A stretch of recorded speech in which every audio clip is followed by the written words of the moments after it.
Friends, daily ஃபுட்ஸில் இன்றைக்கி என்ன recipe பார்க்க போகிறேன்னா வெங்காய பக்கோடா தாங்க. இந்த வெங்காய பக்கோடா வந்து எல்லாருக்குமே ரொம்ப பிடிக்குங்க, குழந்தைங்களுக்கு ரொம்ப ரொம்ப பிடிக்குங்க. இந்த வெங்காய பக்கோடா நம்ம வந்து ஹோட்டல் ஸ்டைலில் செய்ய போகிறோம். பாருங்கள் எவ்வளோ முறுமுறுன்னு இருக்குன்னு பாருங்கள் நீங்களே.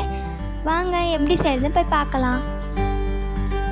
இந்த பக்கோடா செய்கிறதுக்கு தேவையான பொருட்கள்லாம் பார்க்கலாம் வாங்க.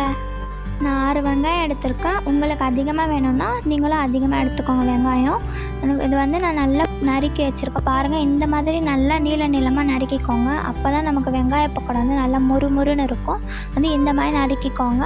அப்புறம் chilli powder, food colour, salt இதெல்லாம் வந்து தேவையான அளவு எடுத்துக்கோங்க. வந்து நான் சோள மாவு ஆட் பண்ணுறேன். ஒரு 3 டேபிள் ஸ்பூன் ஆட் பண்ண போகிறேன். இது வந்து நல்லா முறுமுறுன்னு கிடைக்கும், அதனால இதை ஆட் பண்ணுறேன்.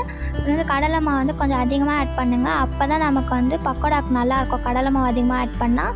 அரிசி மாவு, பச்சை அரிசி மாவு நான் வீட்டிலே அரைச்சிருக்கேன், நீங்களும் அதே மாதிரி அரைச்சிக்கோங்க. அப்போ தான் ஹோட்டல் ஸ்டைலில் நல்லா முறுமுறுன்னு கிடைக்குங்க. பச்சை அரிசி போடுங்க, அப்போ தான் நல்லாயிருக்கும். வந்து இந்த பொருட்கள்லாம் வச்சு நான் எப்படி மிக்ஸ் பண்ணி எப்படி நான் பொரித்து எடுக்கிறேன் அது வரைக்கும் நான் காட்ட போகிறேன். வாங்க எப்படி செய்யுதுன்னு போய் பார்க்கலாம். வெங்காயத்தில் நான் ஃபஸ்ட்டு என்ன ஆட் பண்ண போகிறேன்னா chilli powder, salt, food colour இது 3த்தையும் ஃபஸ்ட்டு ஆட் பண்ணி நல்லா மிக்ஸ் பண்ணி வச்சிடலாம். நான் இந்த 3மே வந்து நல்லா மிக்ஸ் பண்ணிட்டேன். இப்போ என்ன ஆட் பண்ண போகிறேன்னா சோள மாவு ஆட் பண்ண போகிறேன். அப்படியே போட்டு நல்லா வந்து மிக்ஸ் பண்ணிட போகிறேன். சோள மாவையும் நல்லா மிக்ஸ் பண்ணி ஆகிடுச்சு. இப்போ வந்து கடலை மாவு தான் ஆட் பண்ண போகிறேன்.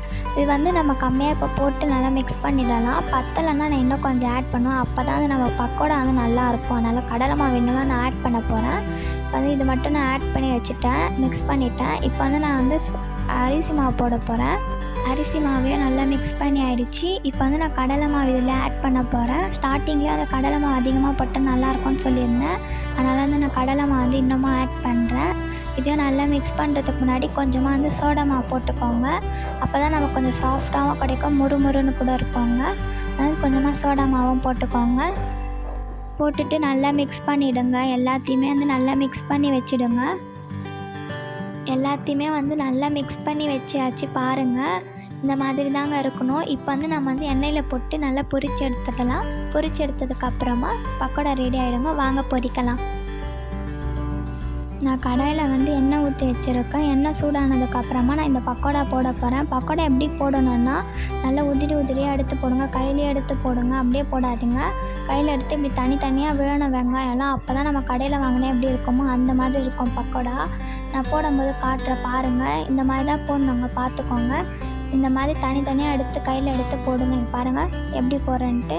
மாதிரி கையில் எடுத்து போடுங்க. அப்போ தான் நம்ம வந்து உதிரியாக விழுந்து கடையில் எப்படி வாங்குவோமோ நீளமாக வரும்ல கடையில், அந்த மாதிரி கிடைக்குங்க பக்கோடா. பாருங்கள் நான் பொரித்து எடுத்துகிட்டு காமிக்கிறேன் எப்படி இருக்குன்னு பாருங்கள் நீங்களே. இந்த மாதிரி பொரிச்சிடுங்க. எனக்கு நல்லா பொரிஞ்சிடுச்சு. இப்போ வந்து நான் ஒரு பவுலில் எடுத்துடுறேன். பவுல் எடுத்ததுக்கப்புறமா இன்னொரு வாட்டி பொரிக்கும் போது பாருங்கள் எப்படி போடணும்னு பாருங்கள்.